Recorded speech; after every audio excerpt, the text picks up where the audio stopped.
할렐루야. 오늘 하루도 주님의 은혜가 함께 하시길 바랍니다. 이 나라가 비가 오면 많이 내림을 통해서 많은 피해를 입게 됩니다. 피해가 없도록 같이 기도해 주시기를 바랍니다. 에스라 7장입니다. 이 에스라의 이제 유대로 돌아오는 귀환을 보면요. 1차, 2차, 3차 크게는 그렇게 이루어집니다. 우리가 처음 온 사람들 헌신 많이 했고 참 애썼습니다. 그들은 귀해. 그러나 두 번째 온 사람들 아이들은 늦게 왔으니까 좀 못해. 세 번째 온 사람들 저들은 뭐하다 온 거야 하면서 비교하지 않았다는 겁니다. 사단은 우리를 비교시킵니다. 누가 더 좋을까? 누가 더 잘한 거야? 이런 비교를 합니다. 신앙생활 하다 보면 교회 안에서도 이런 비교들이 참 많죠. 비교는 분파를 만들어 버립니다. 그래서 이제 처음 온 사람들 모여라, 두 번째 온 사람들 모여라, 세 번째 온 사람들 모여라 하면서 이 첫 번째 온 사람들 자기들은 우월의식이겠죠. 한국교회도 마찬가지였죠. 한국교회도 이제 일제강점기 시대를 지내고 나서 이제 모임을 갖기 시작했습니다. 어떠한 모임이냐면 신사참배하는 사람들 모여라. 왜요? 우리는 거룩했거든요. 힘든 핍박의 시대를 이겨냈고 신사참배를 하지 않는 그러한 거룩성을 유지했다. 그래서 우리는 이러한 교단이에요 하면서 자랑을 일삼았습니다. 주님의 은혜임에도 불구하고 자신들의 결단, 우리들의 이 지조, 그래서 우리는 이러한 교단입니다 하면서 저 사람들은 신사참배했어요. 우리는 안 했어요. 우리에게로 오세요 하면서 자신들의 거룩함을, 영적 자부심을 갖는 건 중요하지만 그것이 영적 교만이 되었습니다. 신사참배하는 거 좋지요. 그러나 그것이 오히려 교만이 되면 그러한 경우도 됩니다. 그리고 신사참배한 사람들은 우리는 죄인이죠. 맞아요. 죄인이에요. 그러나 이제 하나님이 주신 기회 속에서 우리가 한번 다 열심히 해봅시다 하면서 열심히 나갔습니다. 사단은 늘 교회를 흩트는 것 중에 가장 처음이 뭐냐면 서로 분파가 나뉘어지는 것. 그래서 서로 시기하고 질투하고 동역자가 아니라 경쟁자가 됨을 통하여서 이 경쟁자가 되면 무서운 것이 비방하기 시작합니다. 못마땅해 합니다. 2, 3위 하는 좋은 일도요 못마땅해서 그게 아닌데 그래요. 여기서 이 일을 좋은 일을 하면요 잘 되나 보자 하면서 브레이크를 밟고 있어요. 이게 분파주의의 무서운 거예요.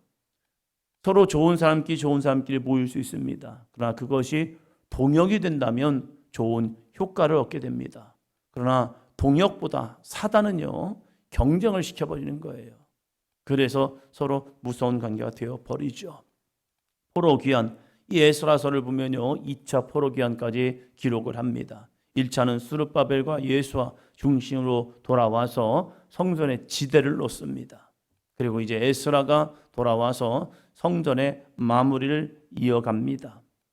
에스라 2차 포로귀환입니다. 이 2차 포로귀환도 귀중합니다. 1차 포로귀환도 중요했지만 2차 포로귀환도 중요합니다. 우리는 알아야 합니다. 이 먼저 간 사람만 좋은 겁니까? 아니에요. 함께 귀한 겁니다. 스포츠에 참 무서운 것은 누구나 다 소중합니다. 함께 이 올림픽의 기본 정신은 참 귀해요.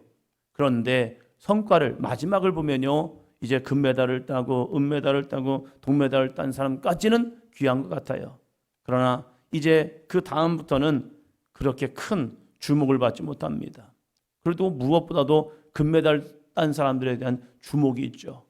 그러나 스포츠라는 것은 함께 어우르고 함께 기쁨의 잔치라는 것이 더 중요함에도 불구하고 이런 스포츠 경기를 통해서 우리에게 주는 것은요 이겨야 해요. 그리고 누군가 그런 말 하더라고요. 2등은 아무것도 아니야. 무조건 1등이 돼야 해. 이러한 사회적 모습 속에서 교회에서도 마찬가지가 돼요. 앞에 서야만이 뭔가 잘한 것 같고 이겨야만이 되는 것 같은 그러한 모습들이요. 그러나 이 에스라는 2차로 귀환합니다. 2차로 귀환해서 이가 한 것이 있습니다. 1차 포로 귀환들의 잘못된 부분들을 시정함을 통하여 함께 하나님의 역사를 이루고 있다는 사실입니다. 우리에게 이 마음을 잃어버리지 않았으면 좋겠어요. 한번 따라합니다. 함께 해요. 함께. 부족해도 연약해도. 때로는 여기서 이제 10장에서 나오는 명단들이 이방인들과 혼인한 명단들입니다. 그 혼인한 명단이기 때문에 너네 혼인했으니까 끝났어. 끝! 이게 아니라 그들을 돌이켜 회개하여 함께 이루고 있습니다. 그러나 그 가운데 이게 뭐가 잘못이라고 어쩔 수 없었잖아 하면서 대적하는 사람도 있었어요. 그 사람들은 함께 할 수 없었습니다. 그러나 돌이켜 오는 사람들은요 함께 합니다. 7장 6절입니다. 이 에스라가 바벨론에서 돌아왔으니 그는 이스라엘의 하나님 여호와께서 주신 모세의 율법에 익숙한 학자로서 그의 하나님 여호와의 도우심을 입음으로 왕에게 구하는 것은 다 받는 자이더니. 아멘. 여러분, 왕에게 구하는 것은 다 받는 자, 측근이라고 하죠. 측근, 왕의 측근. 이 왕은요 유대인의 왕이 아닙니다. 그는 페르시아의 왕입니다. 이방인의 왕입니다. 이방인의 왕과 친하다. 좋은 사람입니까? 나쁜 사람입니까? 여기서 우리가 이분법은 생각하면 안 됩니다. 이방인의 왕과 친하기 때문에 이 사람 매국노야, 친일파야, 이러면 안 된다는 거예요.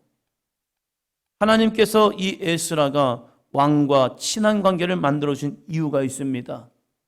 그것은 나라를 팔아먹고 민족을 팔아먹으라고 한 것이 아니라 이 에스라를 통하여서 하나님의 일을 이루기 위해서입니다. 우리나라도 마찬가지죠. 친일행각이라는 모습 때문에 정죄하고 무조건 나쁜 거예요. 물론 나쁜 행동을 한 분들 있습니다. 그러나 그들이 왜 친일 쪽에 가까웠을까를 분석해보고 평가하는 모습들이 필요하거든요. 민족주의적 모습으로 보면요, 에스라는 굉장히 나쁜 사람처럼 보입니다. 왜요? 페르시아와 친했기 때문에. 그런데 이 페르시아와 친함을 통해서 하나님이 주신 은혜가 있다는 거예요. 그는 민족을 팔아먹지 않았습니다. 신앙을 팔아먹지 않았습니다. 그는 하나님을 증거하는 자가 되었다는 사실입니다. 그래서 아닥사스다 왕을 통해서 하나님의 일을 이룰 수 있도록 디딤돌 역할을 한 사람이 바로 이 에스라라는 사실이에요. 에스라가 왕의 힘을 얻고 2차 포로 귀환민들과 함께 옵니다. 온 이유가 있습니다. 그가요 모세 율법에 익숙한 학자로서 하나님 여호와의 신앙을 바로 세우기 위해서 그는 2차 포로 귀환민들과 함께 예루살렘에 옵니다. 예루살렘에 오면서 그가 한 것이 있습니다. 10절이요.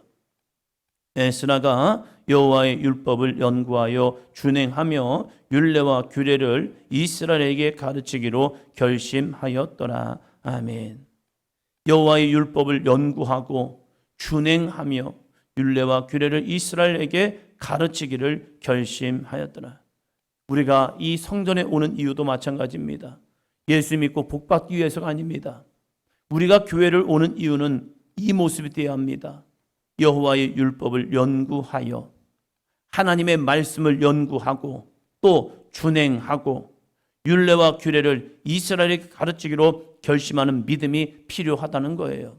하나님의 말씀을 배우고 그 말씀을 행하고 그 말씀을 우리의 자녀들에게 가르치는 삶, 이것이 뭡니까? 지상명령이죠. 주님께서 우리에게 명령하신 모든 것을 가르쳐 지키게 하는 삶, 이것이 교회의 삶이 되어야죠. 그러나 어느 시대부터 하나님의 말씀에는 별로 관심이 없어요. 예배를 드리고 끝나면 그래 나 하나님께 예배 드렸어. 그러니까 하나님 나에게 복을 주세요. 여기에 관심이 있는 거예요. 하나님은 복이 관심이 아니라 하나님과 함께함을 관심 가지셔요. 누가 나의 말을 듣고 누가 나의 말을 연구하고 누가 나의 말을 묵상하고 누가 나의 말을 지키느냐, 이 삶을 통하여 하나님은 복 주시기 원하는데 우리는 하나님 그거 말고요 그냥 나에게 복만 주세요. 하나님의 말씀이 없는 복이 복일까요?